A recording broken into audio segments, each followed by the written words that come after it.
He has short-term rentals, he has Turos, and he even has 70 published songs. That's right. The musician Gabe Kubanda is talking everything short-term rentals and adding Turo to your bottom line here on the Fearless Investor Podcast.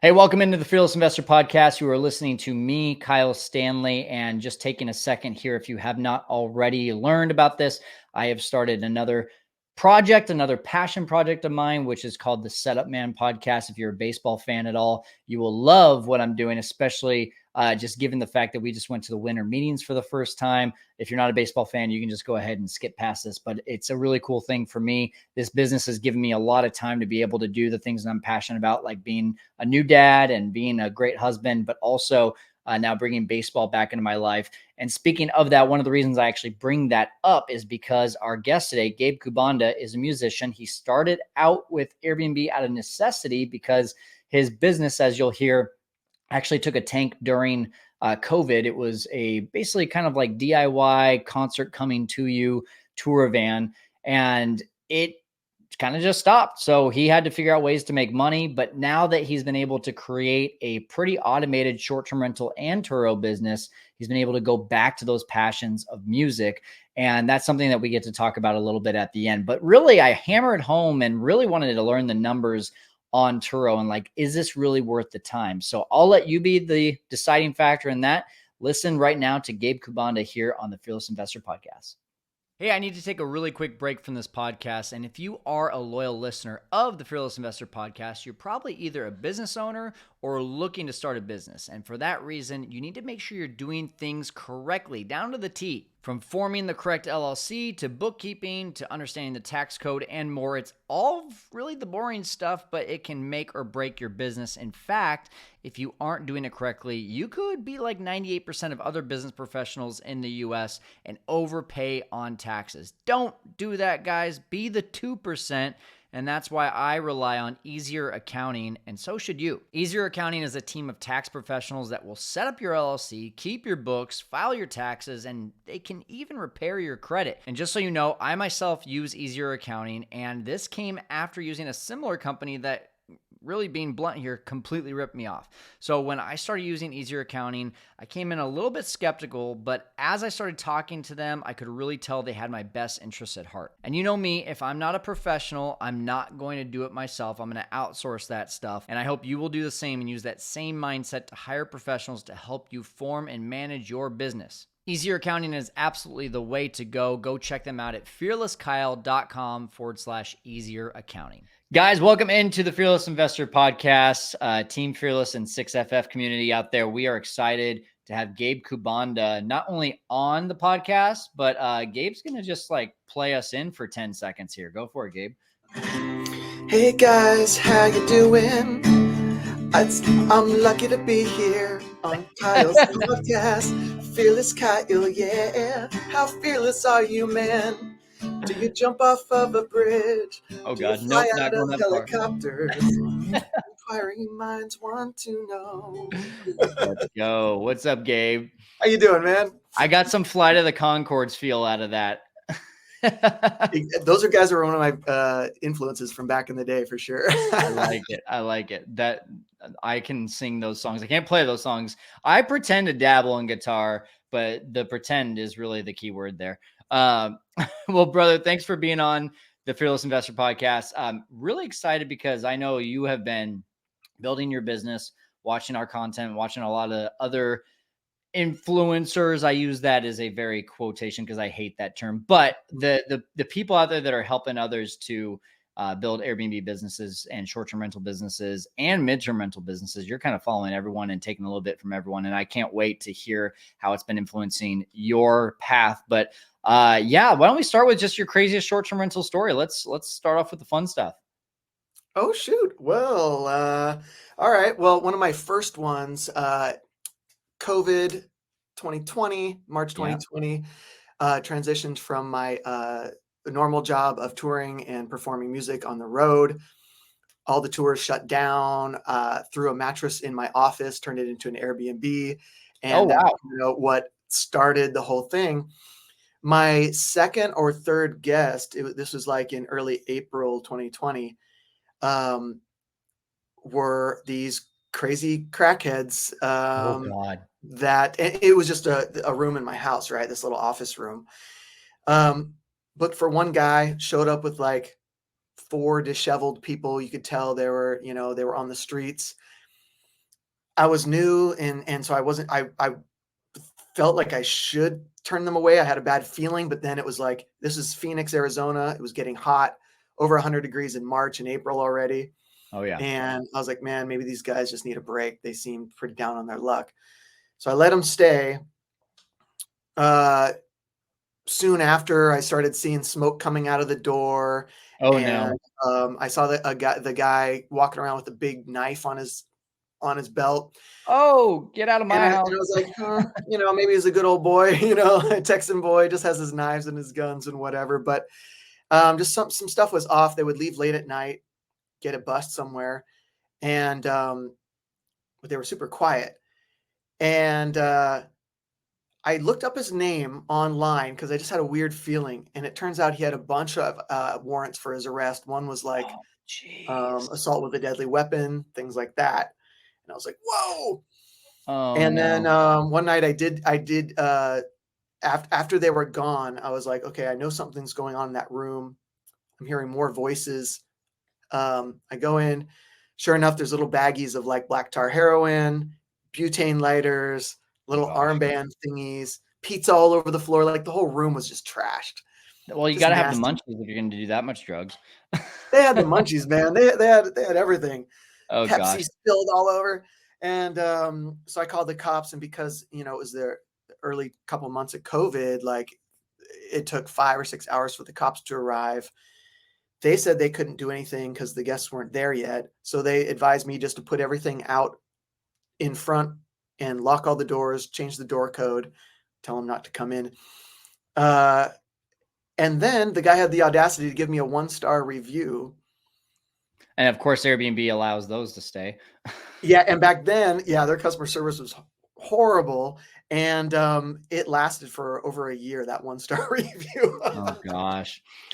Well, and you still have prevailed. You have moved on. So let's kind of jump into this. I think it's really cool that you've got the music background and you've got everything that I think you said you published like 70 different songs. We'll have to give people a link to be able to check out where to find your stuff. But how does a musician end up becoming a short-term rental, vacation rental host in San Diego and build up a pretty sizable business in a couple of years? You're up to 16 properties. That's impressive.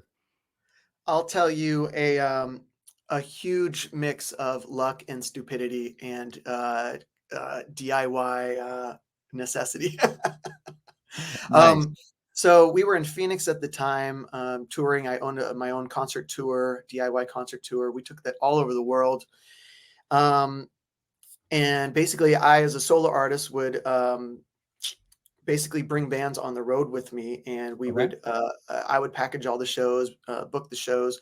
We did a lot of festivals and military bases and colleges, and even did a high school music program where we'd show up at a high school and play in their auditorium and talk with the music kids about furthering their careers in music. And Oh, I cool. absolutely love that. And that was called Edumusicication. And I like it. so basically, yeah, in touring, especially when we were overseas, we did not have enough money to stay in nice fancy hotels. So if it's me and about 10, scruffy musicians, we're looking for an Airbnb that can fit that many. Or we'd be at a RV park with our tour bus and camping in the RV park, making burgers every night, Yeah. living kind of the vagabond life. And so in that kind of span of time, I realized, we stayed at some amazing Airbnbs with great hosts. We stayed at some horrific ones. I remember twice in England, once in Manchester, we got in at like 2 a.m. from driving all the way up from the airport in London, got in this Airbnb, dirty mattresses in the corner, doors broken off their hinges, mirrors cracked. It looked like a slumlord. Yeah. And then another place in Liverpool where we got robbed and Oh gosh. all our music gear stolen out of the trailer in the middle of the night. And so I saw kind of the good and bad and like how the good hosts were doing it, so that when COVID did come and I was like, hey, all entertainment is paused for how long? What are we going to do? Um, I already had this kind of my thing in my mind of like, man, I want to try this. I want to see, because I love hospitality. I love Mhm. helping people out. I love providing cool things for people. And so yeah, I just started, threw a twin bed in the office, furnished it as much as I could, and had it for like $35 a night, and it was off to the races. That's awesome. Not quite where I started, but starting with a room out of your house, that was where I started as well. So I know the value of, especially kind of, you know, putting one toe in instead of, you know, diving head first and just going all out with a 5 bedroom giant 3,000 square foot home, right? So it's a little bit easier to start that way. But how did you make that next step from saying, hey, I'm going to do this as a little bit of a hobby in a room out of my house, to now, hey, I'm going to start arbitraging and owning and co-hosting like you are now? Well, as kind of the pandemic kind of laggered on over the months, and then it turned into years, I was like, can we get back to music? Is it sustainable? Mhm. At the same time, I was having fun with, having these guests over. I had amazing guests, a lot of guests that were trapped here because of COVID and they couldn't leave to their other states. Like I had some Iraqi war veterans Wow. who worked along with the Iraqi armed forces and the American forces to like take out Saddam Hussein, all this crazy stuff. They were staying at my Whoa. house and they were cooking me goat every night, and we were just having a blast. They ended up staying for like 3 months, and we just developed this amazing bond. And I had tons of COVID post-care nurses coming in with their whole hazmat suits on and all this stuff, and seeing that side of things. And I was also watching guys like you, honestly, you and some of the other influencers, but really, you guys are really good at imparting great knowledge. And I was just picking up pieces of that. And as it went on, I was like, wow, what if I Mm, opened up another room in this house? Okay, okay. I did that. Okay, what if I was to move to San Diego and really double down and get 5 to 10? And then it was, okay, can I get more than 10? Now I'm at 16 and I'm like, hey, okay, my next goal is 20. So did you actually move to San Diego because of your desire to start a short-term rental business? For the most part. I also had a grandma who was aging and didn't have a great living situation. Okay. So I moved about 5 minutes away from her to be able to go over there and help her out as well. But I had really wanted to get out of Phoenix for a while. I love the Phoenix music scene. I love the people, but 120-degree summers is just brutal It's rough. after a It's while. rough. I've been there. I've been Yeah. there. That's I mean, I understand there was other motivating factors with your grandma and wanting to help her, but there's a major commitment there, right? And they always talk about the starving artist, right? You guys that are chasing the artist dream maybe sometimes are a little bit more used to just picking up and leaving, but this was not really for the musician side of things. This was to actually start a new career that you really only had a very minuscule amount of experience in. Was that pretty scary? It was very daunting. However, as soon as I started getting bookings rolling in at the Phoenix place during COVID, I realized there was a huge need for it. Hmm. And I thought, well, if I can ratchet this up and provide a certain high level of quality and hospitality and care, um, I could really do some damage. Awesome. So what was that first step? You moved to San Diego, you've got a little bit of experience, and now you're looking to, was it arbitrage first? Was it coasting? Did you go buy a property? How did you get that first property? Take us through that. I started off with arbitraging, and as you know, like arbitraging is pretty rough to get owners to sign on for that.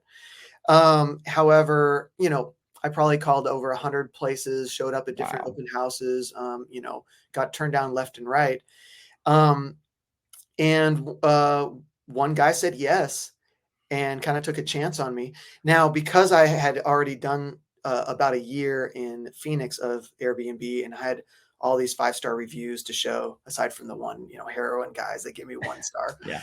Um, he could tell that I was just, you know, uh, a conscientious guy. I wasn't going to screw him over. I wasn't going to run for the hills, take his money, and or trash the place. So I feel like my personality really, he could tell I cared, and that's what he was looking for, was somebody to care for the property. Mm. And so I said, hey, I'll take care of your property. It'll be better than you left it. It will improve your property value. Um, I'm going to furnish up really nice. Here's the reviews at my other place, and check it out. And, he took a chance. And so once I had that first one in, and I was able to garner, 10 plus, 5-star reviews at this place. This is actually the place where I moved in first. And I was just arbitraging rooms out. Mm-hmm. This is a 3-bedroom house here. I showed him and he was like, wow, and you're making this much? Yeah. I want to make money. So I ended up working on more of his properties and Nice. co-hosting with him and helping him. And then I eventually started co-hosting for other people as my reputation grew. And it's just kind of, once you have that bar of quality and consistency, I feel like it's an easier sell. At first, it was super difficult. Now it's a lot easier, obviously. You got that credibility. It's easier to go to someone with a resume than just a hope that they're going to take a chance on you like you got. But, it just takes the one. And so now we've seen you grow to 16 units. And I got to ask, especially since we want to talk about Turo today, at what point did you start bringing that into your business? As soon as I had to sell my tour van and trailer. Okay. I had an old 15-passenger van and a large dually trailer that we used to haul around gear after our tour bus tanked. And I needed to sell that to pay off some debts with the tour.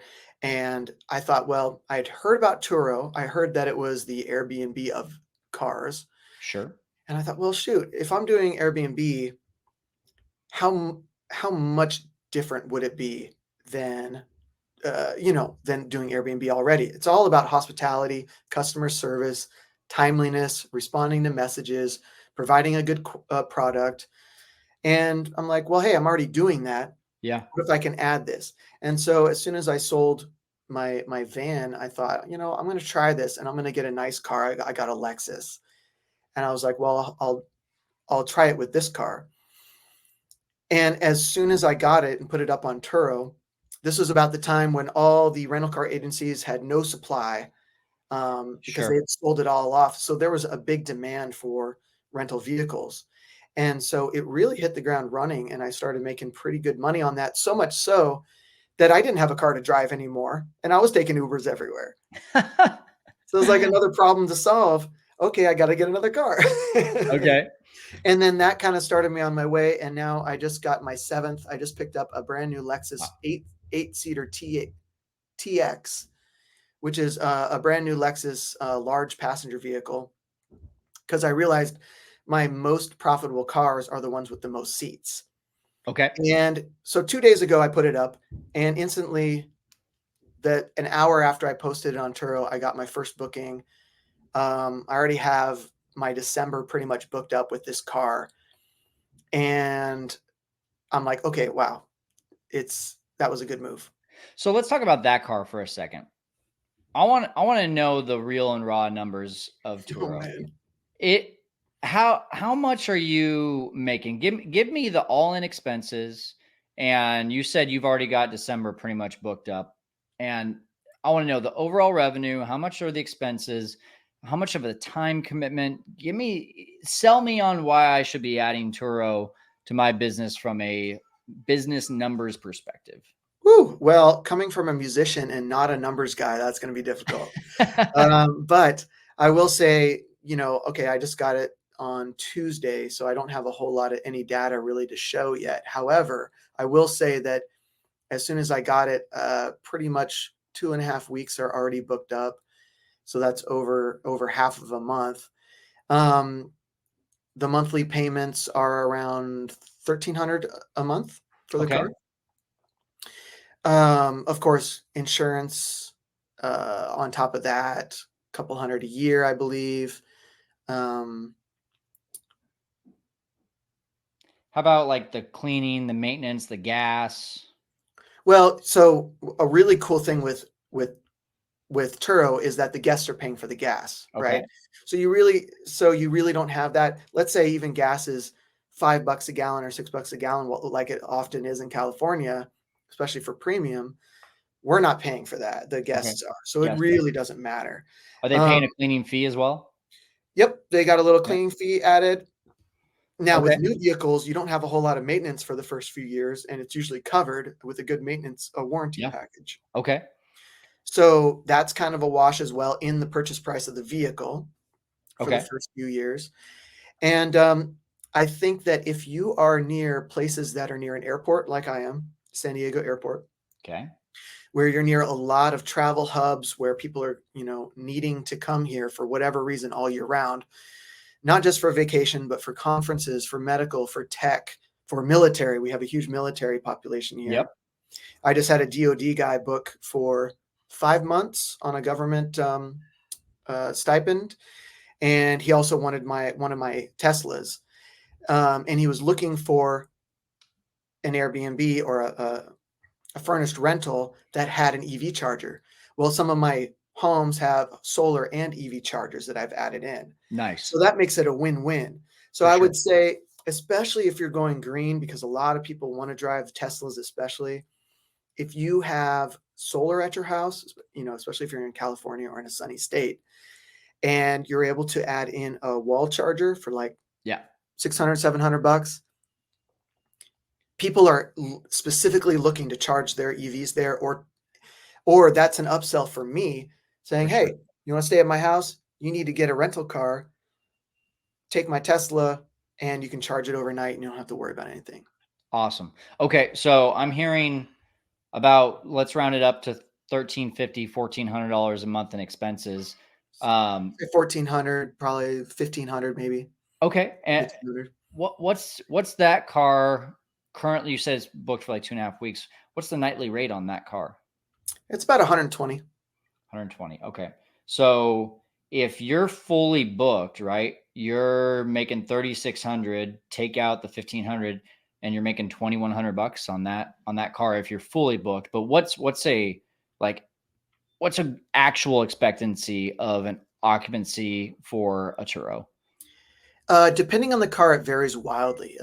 However, I would say for a car that's getting used a lot and that there's a lot of usefulness for, especially like a large passenger, car or something like that, um, I would probably say between 60, maybe around 60% Okay. for the So for the month. 60%, we're at like $2,000, maybe 2,200. So you're netting about $500, $700 on a car like this every month.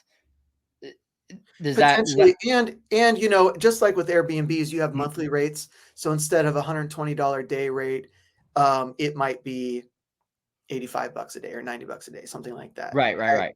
For And sure. so, and of course, December is a huge month. January, February are really slow. Yep.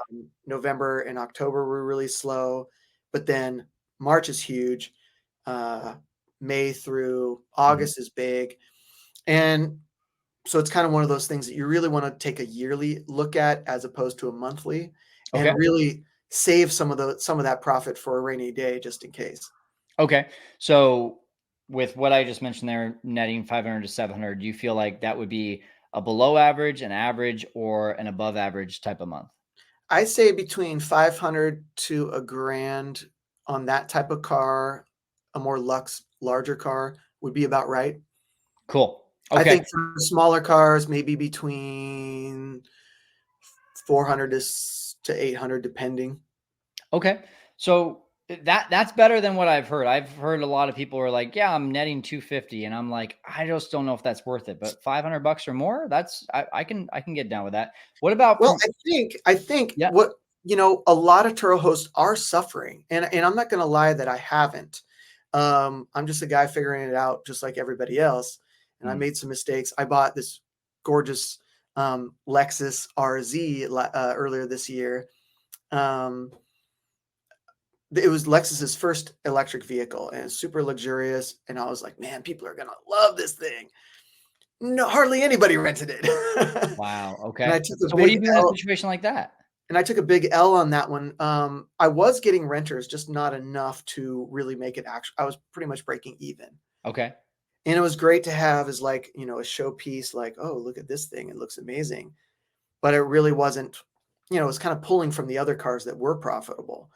And so I actually struck a deal with the local Lexus dealership and said, hey, you know, what do you got that's coming in that you really want to move that has more seats? I wanted something with more seats that wasn't electric because people just weren't grabbing on the Lexus electric train.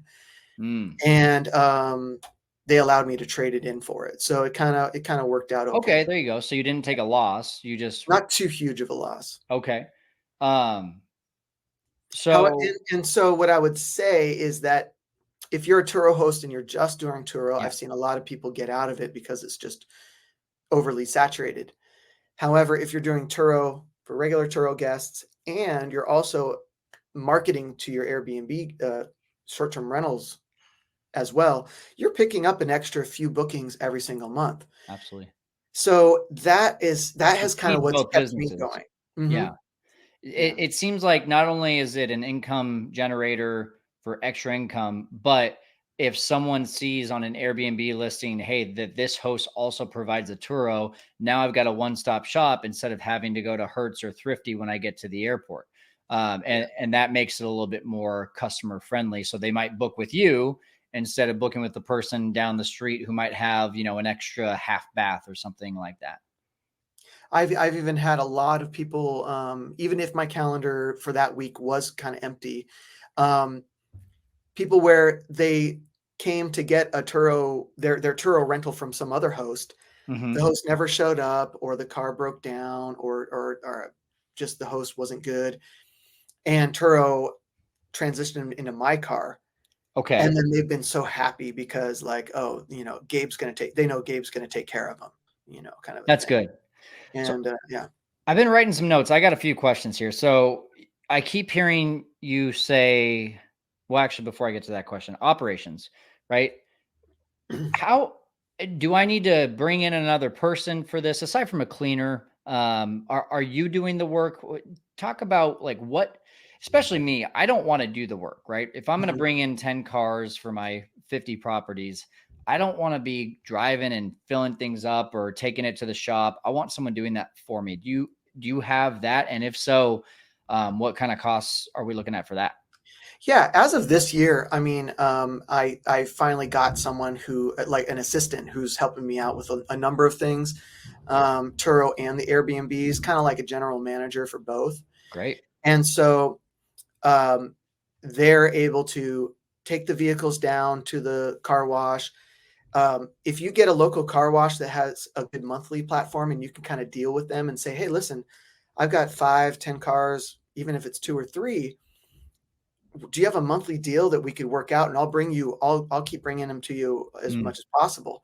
That's what I did. And so I'm able to take my cars down whenever I want and get them cleaned and detailed nice. and ready for the guests.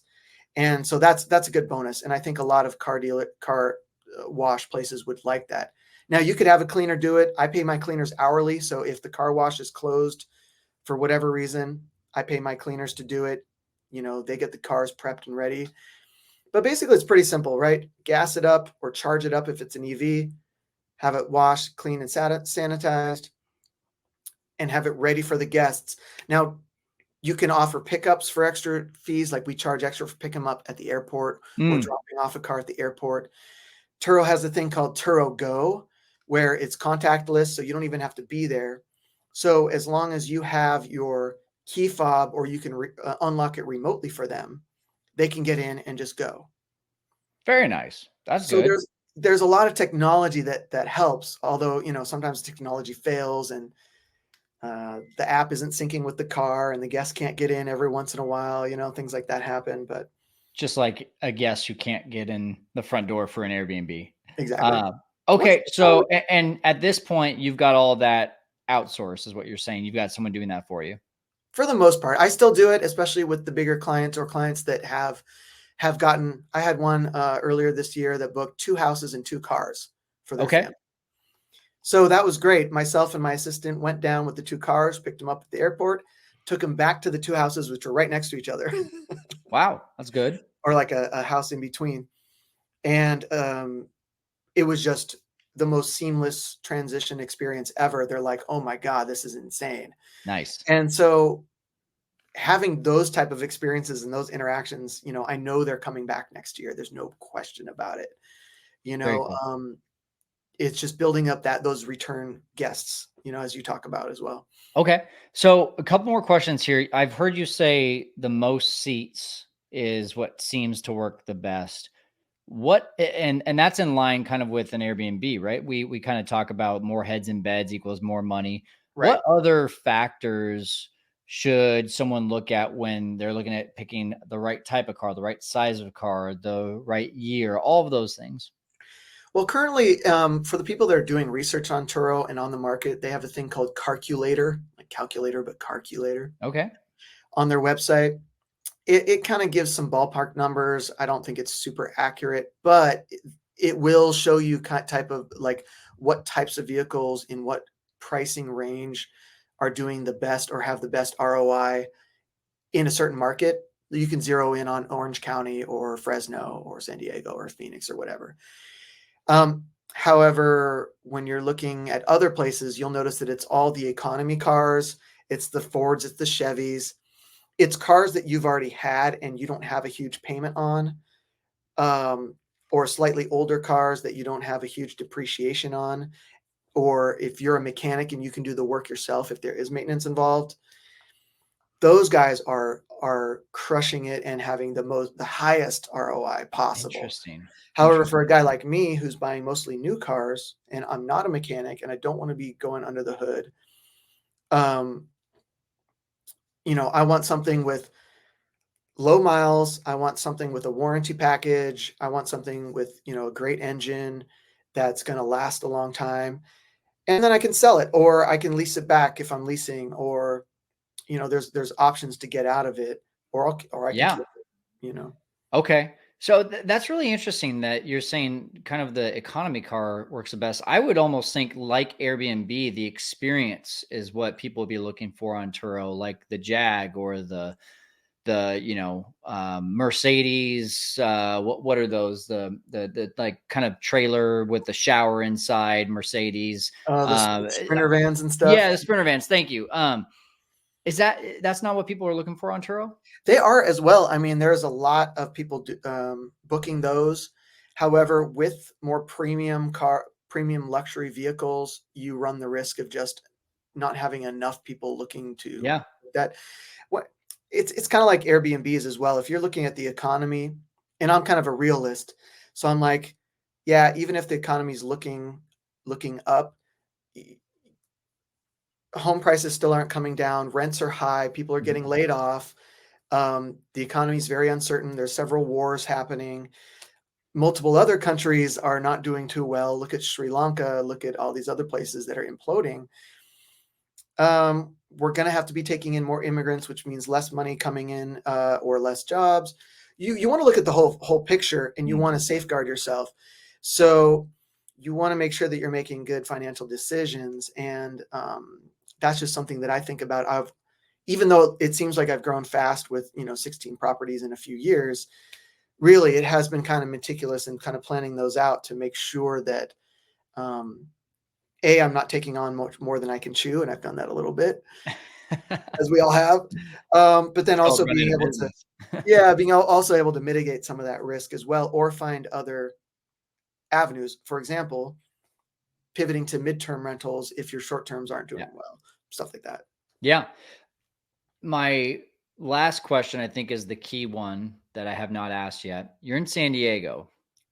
That feels like a pretty obvious place that Turo, Airbnb, some of these share economy type of things would work. What about Fresno? What about Modesto? What about, Butte, Montana, right? Like how much do you think location makes an impact on the Turo market?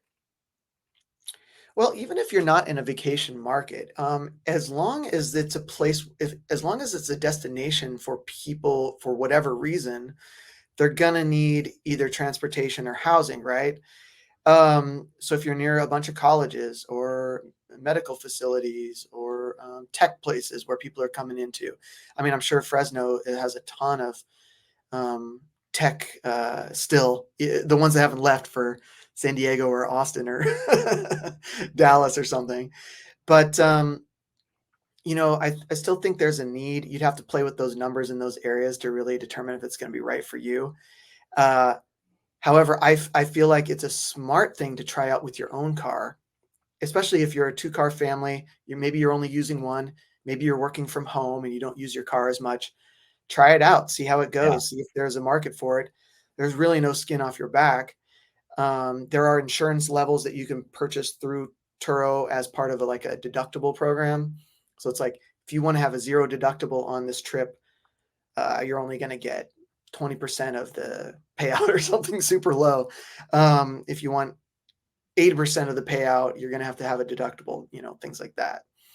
Okay. So what I'm hearing is if you've got an opportunity to just use a car that you already own, just try it, right? Just like how you started your Airbnb journey. You had an extra bedroom, you threw a mattress in there and you said, let's just try it.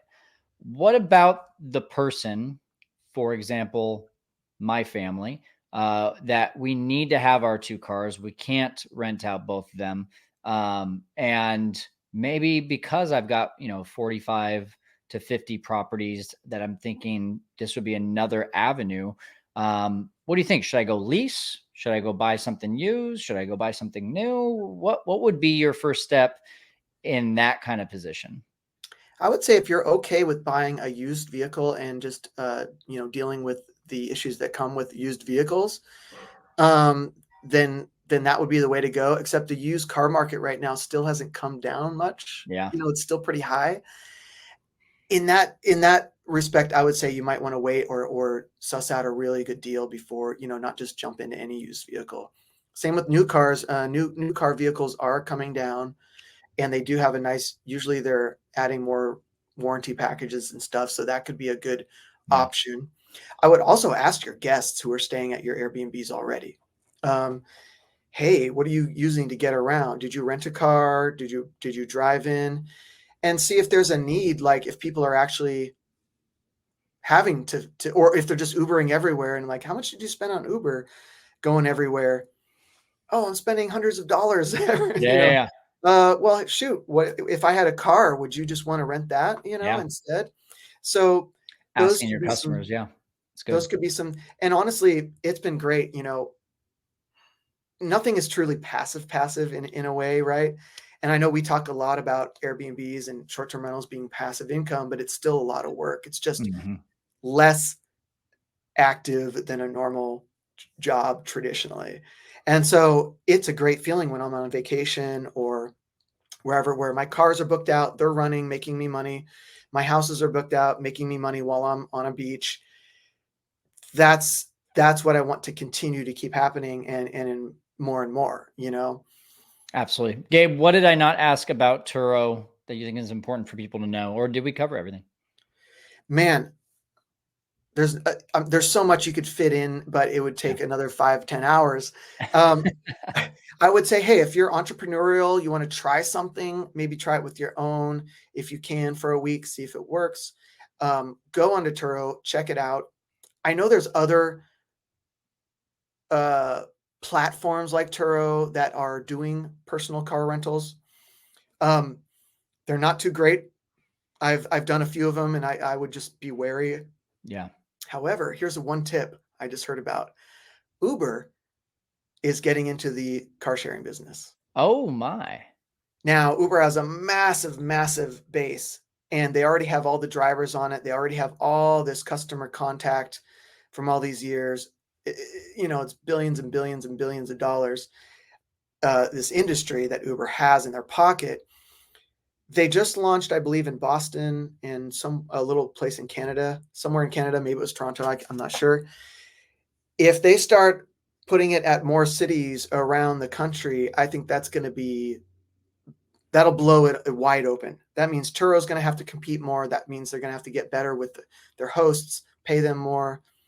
So I'm kind of positioning myself for that as well. Okay. So keep that in mind. Turo, a lot of people still haven't heard of it, even though we've heard about it a lot. Right. But once Uber jumps into the game, or maybe Lyft will follow suit, that could just be huge. Well, I like it. You're always thinking a couple steps ahead, which I think is extremely smart. I've got one last question before I do. I would love for people to know where they can find you online and keep on checking with you, maybe even DM you. That would be great. Kubanda Properties, pretty much everywhere, or my name, Gabe Kubanda, on all the socials. That is my last name, Kubanda Properties. So you can find me pretty easy. You can Google me. I have way too much information about me online after decades of being a musician. So I'm pretty easy to find. My music's on Spotify, YouTube, all that good stuff as well. And if they want to check out your music, is just your name again? Just my name. Yeah, Cool. iTunes, wherever you want. Gabe, really quickly, we went really deep into Turo. We were going to talk about a few other things, but I want to at least give you a moment to talk about your passion for music and how this business is helping you create more time for that. I think that would be really cool. Yeah. When I was in the trenches and touring, very DIY, I was driving the bus, I was booking the shows, I was making sure the musicians were, you're basically babysitting, and making sure everyone's having a good time. Mm-hmm. I completely my creative spark had just been stifled, and I was just dead after every tour. And after getting into the Airbnb business and then into more of the short-term rental overall thing, it started freeing up more of my time to get back into music, to get back to my passion. I started writing more. I started recording more. I've got 2 new songs coming out next year. I just had a new song called Working on Me that came out last month. It's all about that personal journey of just nose to the grindstone, get what you got to have done, get off social media if that's dragging you down. Just do what you got to do. Right. And I think that's the message that I'm really trying to impart is whatever you're doing, do it to the best of your abilities. And if you don't like it, still do it to the best of your abilities and scale up or scale sideways or do something else. But never just sit on your butt and blame everybody else, because that's just the worst thing you could ever do for yourself, mentally and physically. I have read a really great book recently by Mark Manson. You might have heard of it, The Subtle Art of Not Giving a F you. Yeah. And he says, when you blame others, you're really only hurting yourself. And so I think what you just said there is super powerful, especially with me just reading that book. That hits home. And I'm really excited to hear that this has created more time for your passions, because that's also a place that I've been able to see this for me with family, with my passions for baseball, and being able to start a new podcast. And it's cool to encounter other people that aren't just like, yeah, this business made me a bunch of money so that I could go buy a bunch of properties and then just chase deals. Like you're sitting back and saying, what's really important to me, and focusing on what's going to fill your cup. And at the end of the day, putting you next to someone who's just chasing down the deals, you're going to be the happier person more likely than that other person all day long. So keep on doing what you're doing, man. 100%. Yeah, I totally agree. And when you're leveraging as much automation and stuff like that as you can, that can really help broaden those horizons and give you those precious moments that you need to get back from your life, Awesome. Gabe Kubanda, fun conversation. Guys, go try out Turo. If you've already got short-term rentals and you've already got a second car, or even just maybe a car that you're not going to use on certain days, try it out. It might turn into another side business with your short-term rentals. And if you have more questions about it, just hit up Gabe on social media. Gabe, thanks for helping us to conquer the world of short-term rentals and adding income with Turos. Thank you so much for having me, Kyle. Thanks for being an inspiration over the years as well. Thanks for letting me glean as much as I could from all of your content. You're the GOAT. I don't know about that, but I do appreciate the compliment. Thanks so much, Gabe. So I want to know from you, what are you passionate about that you feel like you've either put to the side or need extra time to be able to go back to those passions? Whether you are on the YouTube channel right now and can comment with that, or maybe you're listening in the car right now and listening on the podcast, DM me on Instagram or send me an email, info@fearlesskyle.com. I would love to know what your passions are, the things that you want to use this business to get you back to, because maybe you've just gotten so bogged down with work or with the things that just don't really matter as much in life as the things that will fill your cup. I want to know that. Go ahead and reach out. And again, if you're just on YouTube, drop a comment right now with that. Thanks to Gabe Kubanda for being on the Fearless Investor podcast. And we'll see you next time where we're helping you to conquer the world of short-term rentals.